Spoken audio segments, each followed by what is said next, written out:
I thought I hit rock bottom when I was 19. I had been married to my high school sweetheart for just 6 months, and I was attending community college classes online, and I didn't have a job yet, but I had just gotten an offer from a store at the mall where I'd be making $7.25 an hour. From the outside, everything looked totally fine, until I logged onto our bank account to plan our next grocery trip, and there was nothing there. Nothing. There were plenty of transactions, but none of them that I recognized. And all I knew for sure was that there wasn't enough money in there to get us to my first paycheck or his next one. I didn't know at the time what financial infidelity was, but I knew that I was embarrassed. When we eloped at the courthouse, I didn't think that For Better or For Worse looked anything like this. Short-term solution, we packed up some stuff to sell. He picked some video games, and I picked a bunch of CDs off the shelf, and we took a whole box to the CD warehouse, where we came out with about $36 to last us through the end of the month. I thought that would be the worst of it, that he would just see how upset I was and change. When you were young, your parents probably told you it wasn't polite to talk about money, and that if you were feeling stressed out about your finances, that was a reason to feel shame. But I'm here to tell you it's time to stop feeling ashamed. I'm here to tell you it's time to start talking about money more. Let me tell you why. Fast forward, I'm 21, I'm commuting to a big state school, and I'm loving it. And my husband and I are in the car one day, and one of those commercials comes on. You know, the ones where they're looking for young, healthy, smart women to donate their eggs to infertile couples in exchange for thousands of dollars. And he looks at me and he says, you know, if we had $8,000, we could pay off the credit card with that. The credit card that he took out in both our names, the credit card that he maxed out a long time ago. And I'm just smiling and nodding. Sure. Because that's when it hit me. You know, if I had $8,000, I could leave him. That's what I was willing to do. Go to appointments and inject myself with hormones and miss class after the procedure, and that's if I was qualified, which it turned out I wasn't, which put me back to square one. I couldn't go back to my parents and tell them that my marriage after we eloped had gone down this far. Like, that was low on my list of to-dos, right? Admitting problems. You know, we didn't talk about money. I couldn't tell them. But I was starting to recognize this financial infidelity, which I later learned was financial abuse, where victims are constantly manipulated, their money controlled, their ambitions pressed under the weight of what looks like love. Financial abuse is present in 99% of domestic violence cases. And if you're thinking, why not just leave? Well, there's pay stubs you need to prove you can pay your rent. There's security deposits. Leaving takes money, and it takes a lot of it. But I knew I had to start asking for help. Eventually, I figured out how to leave him and stay in school and graduate on time. My parents helped me pay for a lawyer, and my divorce papers arrived right after my diploma arrived in the mail, so that was a pretty good summer. And then it was time to start getting by on my own. I got a job and then another job on top of that, and then I was selling thrifted clothes on eBay on top of that. And all the while, all the personal finance advice I was reading seemed to hinge on the singular decision about whether or not to buy a latte. I graduated college thousands of dollars in the hole during one of the darkest times in our economic history.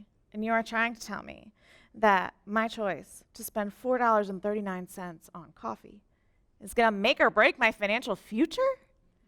It just didn't add up. Now I know I wasn't the only one looking for answers.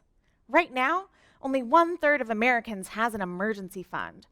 That's $0 in case you chip a tooth or get a flat tire or drop your phone in the bay because you were trying to take a picture of a dolphin again.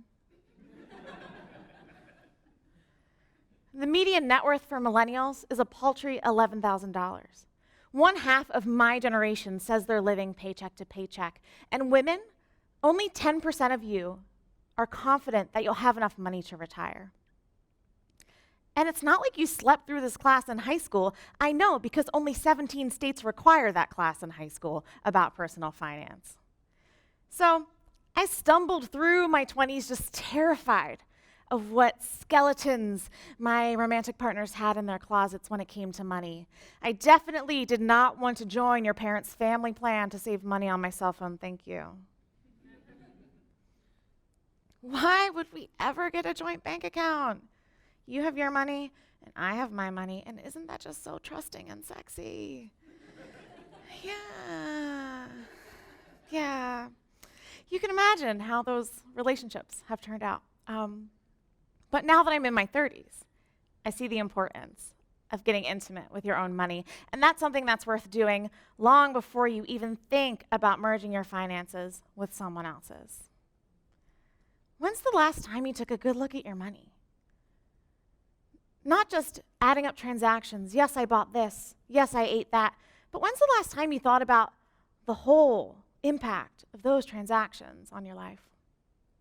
When's the last time you looked around the table at bottomless mimosa brunch and said to your friends, "So, how are those retirement savings going?" No, never, right? Okay. Guess what? Now is that time. You might have heard of this movement called financial independence. It's this movement to retire early, to break free from a 9-to-5 lifestyle, and to be able to save up enough money when you're young that you just invest your way to a long, leisurely life. And it sounds amazing. But that's just one version of financial independence. My version, it's about protecting your heart and your wallet at the same time. And it's not something that you can do alone. You need to enlist people in your life that you feel comfortable telling your financial weaknesses so they can help steer you toward the best financial decisions more often than not. You need people who are going to cheer you on even for the smallest of wins. You need to choose your priorities and your goals with care so that you can be confident that you can always take care of yourself, because there's no guarantee that anyone else will anymore. Just one generation ago, your career looked like working at the same place for 30 years and then retiring with a gold watch and a pension. But now, in today's world, there's no guarantee that your spouse is going to be able to support you, that your parents will be there, that you'll have kids and then those kids will make enough money to take care of you when you're old. Jobs come and go. Lovers betray you. I was really nervous about this current phase of my career as a personal finance writer, because I was so afraid that all I would do is rehash that tall tale about resisting the pull of the $4.39 latte. It's a little bit about that. But it's really about so much more than that. It's about giving people the tools and the encouragement to keep going, to keep earning and keep saving and keep persevering.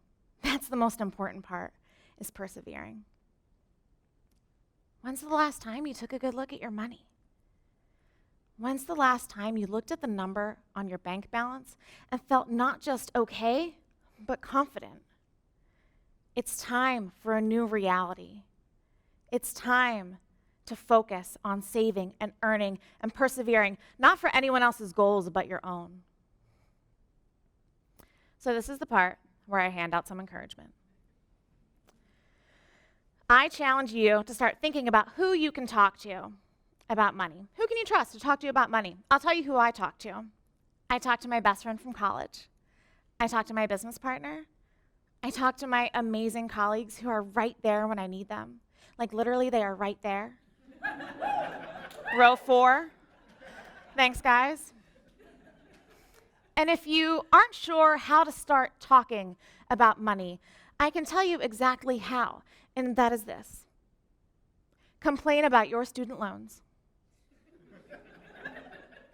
You can walk up to any random person on the street and be like, "Student loans, am I right?"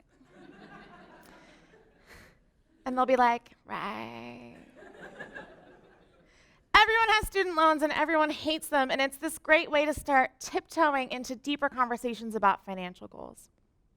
So I challenge you to find one person you can trust to talk to about money, good or bad, for better or for worse. A best friend, a colleague, a partner, a pastor, someone from your book club, someone from your basketball league. This process takes time, and it takes trust, and trust does not always come easy, but you owe it to yourself to take ownership of your finances, and you owe it to yourself to start today. Because if today you can start thinking about how to take care of your heart and your wallet at the same time, you can be confident in knowing that you're making the best financial decisions for yourself. And that confidence is not just something that helps you today.